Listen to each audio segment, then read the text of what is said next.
오늘 1부, 2부, 3부 그리고 오후 예배까지 이 찬양대 찬양 듣는 순간 내내 소름이 돋네요. 오늘 진짜 1부부터 오후 예배까지 찬양대 찬양이 다들 너무 좋은 것 같습니다. 그리고 갈릴리는 오후 예배인데도 뭐 이렇게 가득 차 있으니까 참 감사합니다. 성도님들, 제가 아무래도 지금 설교를 뭐 길거나 또 힘있게 할 수 있는 몸 상태가 아니라서요. 뭐 또 하다 보면 또 힘내겠죠. 내지만 어제 오늘 새벽부터 지금까지 이제 타이레놀을 총 10알을 먹었는데 아직도 열이 39도가 넘습니다. 그래서 이제 보기에는 멀쩡해 보여도 지금 진짜 너무 힘들다, 저 목사가 진짜 힘들구나 라고 생각해 주시고요. 그런데다가 또 어제 무슨 욕심이 있어가지고 청년부 어제 중간에 끝낼라 했는데 다 기도 다 해주고, 오늘도 1부 마치고 속으로 2부는 그냥 영상 틀까, 2부 마치고 3부는 그냥 그만할까, 3부 마치고 오후 예배는 하지 말까, 재직회 있었잖아요. 재직회는 하지 말까, 오후 예배는 하지 말까, 결국 이까지 오네요. 토요일날 이 열이 나기 시작했는데 토요일날 새벽기도 간다고 이제 지금 눈이 따가워서 그렇습니다. 계속 토요일날 막 새벽기도 간다고 나왔는데 진짜 너무 서러워서 눈물이 나는 거예요. 내가 이러고도 해야 되나, 진짜 죽을 것 같다 막 생각이 드는데, 하필이면 그날 이제 애들 감기 옮을까봐 이걸 다 처가로 보냈어요. 3호부터 시작해서 다 가라, 나 혼자 충분하다 라고 생각해서 있었는데 집에 타이레놀이 딱 2알밖에 없는 거예요. 이거 언제 먹어야 됩니까? 새벽기도 오기 전에 먹어야죠. 밤새 달달 떤 거예요. 달달달 떨고 있네. 그 아침에 일어나서 약을 먹으면서 너무 서러워서 눈물이 나는데, 예전에 본인의 그 은퇴를 다 못 마치시고 돌아가신 목사님이 계셨어요. 그분이 저희한테 하셨던 말씀, 목사는 죽을 거면 설교하다 강단에서 죽으라 라는 그 말이 생각이 나는 거예요. 근데 그분이 진짜 설교하고 내려오시자마자 돌아가셨거든요. 바로 끝나고 내려오셔서 바로 돌아가셨거든요. 그래서 그 이야기가 생각이 나면서 죽자고 해보자, 한번 내가 끝까지 한번 해보자. 또 제가 또 승부욕은 야곱 못지 않습니까? 제가 끝까지 해보자. 지금 여기까지 왔습니다. 제가 평소와는 달리 좀 차분하게 할 테니까요. 우리 성도님들, 평소에 이게 저희가 음량이 안 좋아서 제가 크게 좀 소리를 지르는데 좀 작더라도 이해를 해주시길 부탁드리겠습니다. 그리고 또 우리 성도님들께서는 마음만 먹으면 1년 동안 제 설교를 수백 번씩도 들으실 수 있으니까, 제 앞으로 헌신 예배에는 저 같은 이제 경험이 짧은 담임 목사 말고 좀 목회 경험이 많으신 또 그런 사례들을 이야기를 잘 해주실 좀 훌륭하신 좀 목사님들을 모시고 우리가 배울 수 있는 귀한 노하우를 배우는 그런 시간을 또 가졌으면 좋겠습니다. 성도님들, 오늘 본문은요 크게 두 부분으로 나눌 수 있습니다. 먼저는 1절부터 4절까지는 등잔불에 관한 규례이고요, 5절부터 9절까지는 진설병에 관한 규례입니다. 이 등잔불과 진설병은 이 금향단과 더불어서 지성소 바로 앞에 있던, 그러니까 지성소에서 가장 가까운 성소라는 곳에 배치되어 있는 세 가지를 의미합니다. 금향단, 금촛대, 진설병, 이 세 가지가 놓여져 있는 것이죠. 그래서 먼저 오늘 이 등잔불부터 보도록 하겠습니다. 먼저 우리 오늘 본문 3절 말씀 함께 읽겠습니다. 아론은 회막안 증거계 휘장 밖에서 저녁부터 아침까지 여호와 앞에 항상 등잔불을 정리할지니 이는 너희 대대로 지킬 영원한 규례라. 이 말씀을 보면 제사장들이 저녁부터 아침까지, 그러니까 밤을 꼴딱 새면서 여호와 앞에서 항상 등잔불을 정리해야 한다라고 합니다. 즉 이 성소 안에서, 이 성소 안에 등잔불이 절대로 꺼지지 않도록 자주 계속 점검하고 또 불똥을 정리하고 또 지속적으로 기름을 공급해야 한다라는 것이죠. 그러므로 등잔불 규례가 우리에게 알려주는 것은 가장 우선적인 건, 맡은 자에게 필요한 것은 부지런하고 성실함이다 라는 것입니다.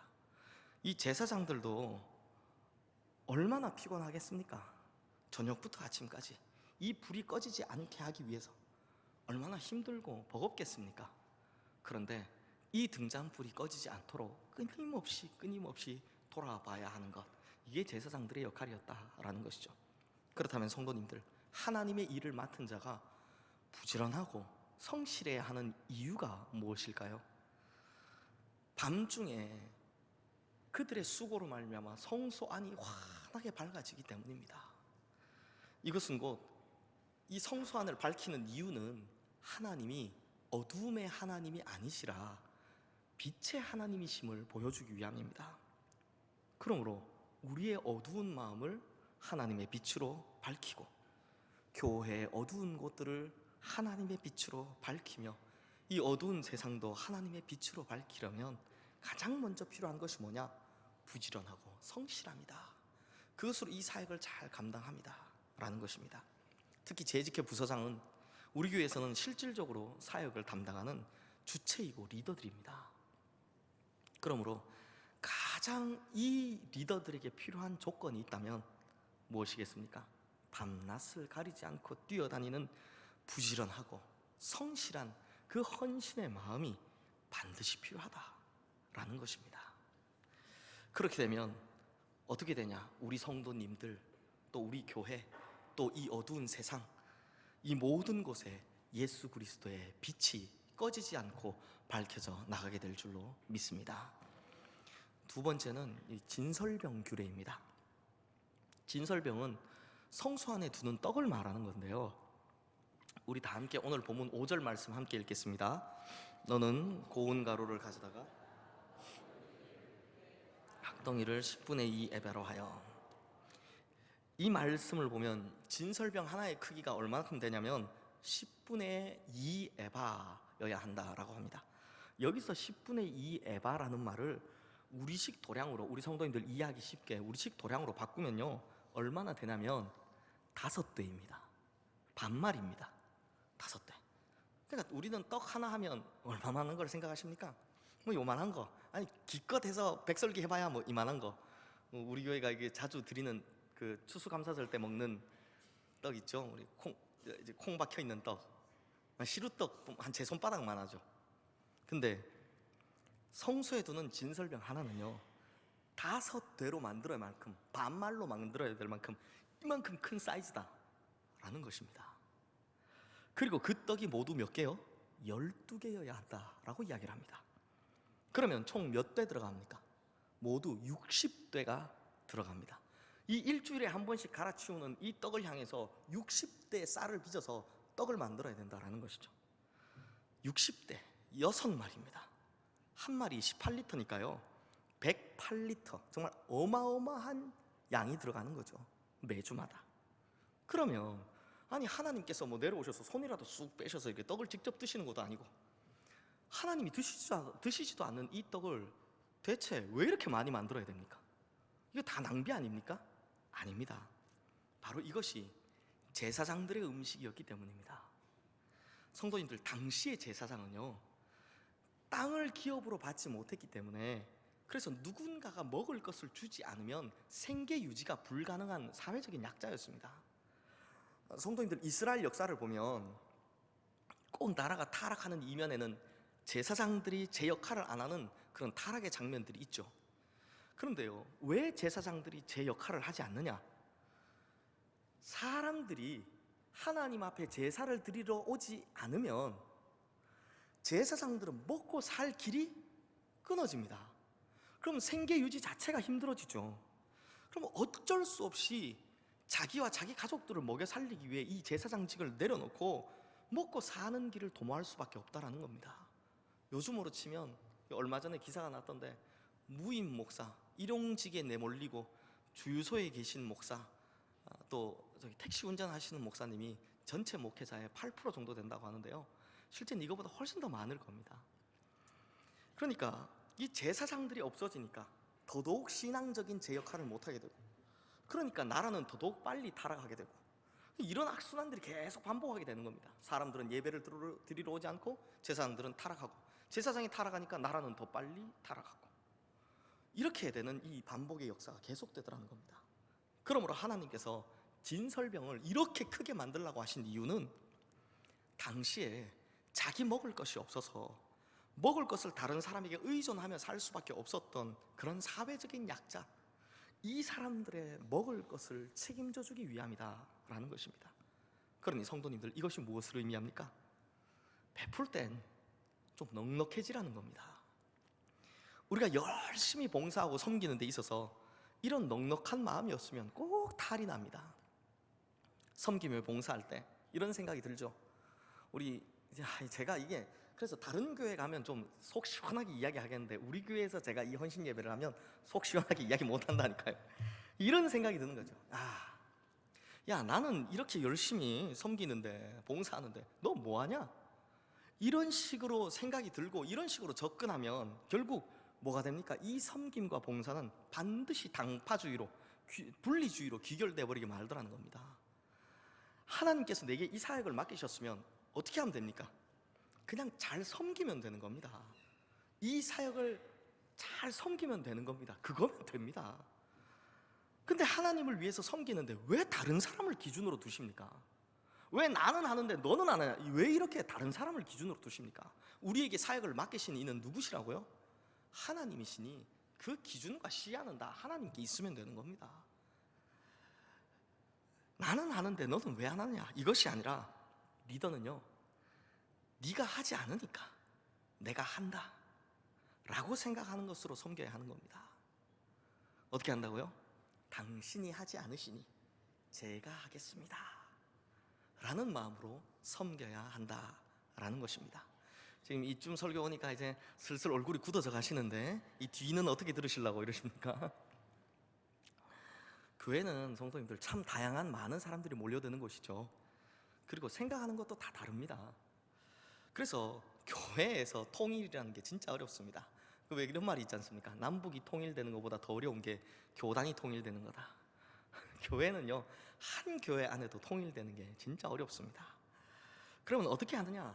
답은 하나밖에 없습니다. 리더가 낮아지는 겁니다. 리더가 섬기는 수밖에 없는 겁니다. 이걸 몸소 보여주신 분이 계시죠? 예수님이십니다. 그러므로 재직회 부서장님들, 또 우리 성도님들 넉넉한 마음으로 낮고 섬김의 자세로 맡으신 사역들을 잘 감당하시기를 주님의 이름으로 축원합니다. 뿐만 아니라 우리 재직회 부서장님들이 리더라면 우리 일반 성도님들은 약자 아닙니까? 그러니 다른 데 약자 찾기보다 우선 먼저 우리 교회에 계신 다른 성도님들, 약한 성도님들 잘 이해해 주시고 잘 보살펴 주셔서 잘 섬겨 주시는 넉넉한 마음 가지시기를 주님의 이름으로 축원합니다. 그러면 우리의 이 지경이 우리 교회라는 바운더리 안에 들어와 있는 약자들부터 잘 섬기면 그때서야 이 지경이 하나하나 넓어져 가게 될 줄로 믿습니다. 마지막으로 등잔불과 이 진설병 규례에 보면 공통된 것이 하나 있습니다. 우리 오늘 본문 2절 말씀에 보면, 잘 들리십니까? 좀 더 크게 할까요? 네, 괜찮습니까? 등잔불을 켜기 위해서 필요한 것이 감람을 찧어낸 순결한 기름이라고 합니다. 그렇죠? 제가 좀 더 크게 할게요. 왜냐하면 여기 성가대는 스피커가 있고요, 저 2층 이쪽은 스피커가 없어서 잘 안 들으실 겁니다. 제가 좀 크게 할게요. 마지막이니까. 이걸 올리브유를 말하는 것인데요, 이것은 그냥 올리브유가 아니라 2번을 걸러낸 최상급 올리브유를 말하는 것입니다. 실제로 이런 최상급 올리브유는 불순물이 굉장히 적기 때문에 이것으로 등불을 켜면 그름 없이 아주 밝은 빛을 낸다라고 합니다. 그러니까 하나님의 성소를 밝히는데 어떤 걸 쓴다고요? 최고로 순결한 기름을 사용하는 것. 이것 어떻게 보면 당연한 것처럼 보이죠. 그런데 성도님들, 오늘 본문 4절 말씀을 보시면 기름만 순결한 것이 아니라 등잔대도 순결하다라고 합니다. 왜냐하면 7초 때도 순수한 금, 즉 정금으로 쳐서 만들었기 때문입니다. 즉 하나님 앞에 세워진 이 등잔대는 2번을 걸러낸 순결한 올리브유를 사용함과 마찬가지로 불순물이 없는 순결한 금을 사용해서 만들어야 한다는 것입니다. 그리고 이제 진설병 규례에 있어서 오늘 본문 5절과 6절 말씀에 보면요, 진설병은 고운 가루로 만들어야 하고 또 여호와 앞에 순결한 상 위에 진설하라라고 이야기합니다. 이 고운 가루 역시요, 여러 번 쳐서 만든, 즉 순결한 기름과 마찬가지로 아주 곱게 채를 쳐서 만든 아주 비싼 이 가루를 말합니다. 그리고 여호와 앞 순결한 상 위에 두라고 해서 이 진설병이라는 단어를 히브리어 원어로 보면요, 얼굴떡이라는 뜻을 가지고 있습니다. 얼굴떡. 왜냐? 하나님 얼굴 앞에 둔다. 그래서 그 떡이 올라오는 상도 순결한 것이다 라고 이야기를 하는 거죠. 그러므로 성도님들, 이 등잔대와 진설병 규례의 핵심은, 즉 하나님의 지성소 앞에, 바로 앞에 있는 사람들이 취해야 될 핵심은 뭐다? 순결함이다 라는 것입니다. 하나님 앞에 서는 리더의 가장 큰 특징은 순결해야 한다, 정결해야 한다라는 것입니다. 그런데 성도님들, 여기서 말하는 순결함 대체 어떤 것일까요? 여러 가지 영적인 순결함, 정결함이 있겠지만 그 중에서도 리더에게 가장 필요한 이런 영적인 순결함, 또 영적인 정결함이 있다면 바로 혀의 순결함입니다. 말의 순결함입니다. 성경에 보면 이런 영적인 순결함과 정결함을 바로 말과 말의 정결함, 말의 순결함으로 강조하는 경우가 너무나 많죠. 마태복음 15장 11절 말씀에 보면 예수님께서 이렇게 말씀을 하십니다. 입으로 들어가는 것이 사람을 더럽게 하는 것이 아니라 입에서 나오는 그것이 사람을 더럽게 하는 것이니라. 말이 결국 이 모든 문제의 근원이라는 것이죠. 그리고 야고보서 1장 26절 말씀에도 보면 누구든지 스스로 경건하다 생각하며 자기 혀를 제갈 물리지 아니하고 자기 마음대로 마음을 속이면 이 사람의 경건은 헛것이라 라고 말씀합니다. 그러니까 우리가 무엇보다도 순결을 유지해야 되는 것이 있다면 그게 바로 뭐라고요? 이 말이다라는 겁니다. 혀라는 겁니다. 특히 리더에게는 그렇습니다. 교회 리더들 중에요, 보면 맡은 일도 진짜 열심히 하고요, 봉사와 헌신의 자세도 뛰어납니다. 언제든지 오셔서 참여 잘 하시고요, 진짜 열심히 일하십니다. 그런데 이 말을 분간하지 못해서 그 모든 수고로움을 다 날려버리는 분들을 볼 수 있습니다. 웬 교회 불평, 사람 불평 그렇게 하는지 열심히 했던 모든 걸 다 까먹습니다. 그러다가 그 말 때문에 또 싸움 나죠. 그리고는 싸우고 나선 삐져서 서로 얼굴도 안 봅니다. 인사도 안 합니다. 이게 어쩌면 좋습니까? 성도님들, 리더는요 항상, 크리스찬은 항상 긍정의 단어를 입에 달고 살아야 합니다. 안 된다, 나 못한다, 저거 안 된다 하면 안 돼 라는 식의 부정적인 말이 아니라 하자, 우리 해보자, 좋다, 하면 된다 라는 다른 사람들을 도두고 격려하는 말을 해야 한다 라는 것입니다. 특히 유념해야 할 것이 있습니다. 빌 하이베슬 목사님께서 쓰신 이 사운드 오브 리더십, 리더의 소리 이런 뜻이죠. 리더십의 소리라는 책을 보면 리더의 목소리들이 아주 다양하게 등장을 하는데요, 나중에 제가 혹시 강의할 일이 있으면 한번 하고요, 간단하게 설명드리면 리더의 소리 중엔 이런 소리가 있다고 합니다. 고통의 소리죠. 너무 힘들 때 나는 소리죠. 에휴, 힘들어서 내는 한숨 소리입니다. 이건 우는 소리고요. 이건 죽을 것 같았는데 겨우 잘 해결되었다, 이런 뜻입니다. 그리고 예스! 이건 뭡니까? 이제 잘 된다! 라는 뜻입니다. 교회로 치면 이분이 이제 교회 목사님이시니까 교회로 치면 이제 드디어 부흥의 물꼬가 트였구나, 그렇게 고생했는데 이제 잘 되기 시작한다, 이런 소리가 들리죠. 우리 교회는 지금 예스 상태인 줄로 믿습니다. 그런데 그 책에서 리더에게 가장 중요한 것이 뭐라고 하는지 아십니까? 이 책 제목이 리더십 사운드이지 않습니까? 그럼 사운드 오브 리더십이지 않습니까? 그러니까 이게 리더들이 내는 소리를 한참 연구하다 그 책에서 제일 중요하다라고 하는 게 뭐냐? 리스닝 사운드라고 합니다. 바로 듣는 소리라는 겁니다. 듣는 거. 그러면서 누구 이야기를 하느냐? 하나님입니다. 우리는 기도할 때 어떻게 합니까? 이번 특별 새벽 기도에도 봤지만 하나님 앞에 따발총처럼 다다다다다다다 기도하고는 땡 하고 일어나 가시죠. 그러시잖아요. 근데 하나님은 그걸 또 다 듣고 계세요. 마음씨 좋은 아저씨처럼 그냥 그 다다다다다다 하는 걸 다, 만약에 사람과 대화하듯이 기도하라고 하는데 그렇게 따발총처럼 막 이야기하면 하나님도 막 받아 쓰실 것 같아요. 하다가 이제 하나님이 말 좀 하려고 하면 가버리고 없습니다. 무전으로 치면 우리는 송시는 잘하는데 수시는 전혀 안 되는 겁니다. 그럼에도 불구하고 하나님의 가장 큰 장점이 뭐냐? 하나님은 다 듣고 계시더라 라는 것입니다. 다 듣고 계시더라는 겁니다. 그러므로 리더는요, 말을 순결하고 정결하게 해야 됩니다. 그리고 리더의 말이 순결하려면 항상 격려와 긍정의 언어들로 다른 사람을 북돋아줘야 합니다. 그리고 그 무엇보다 중요한 것은 뭐다?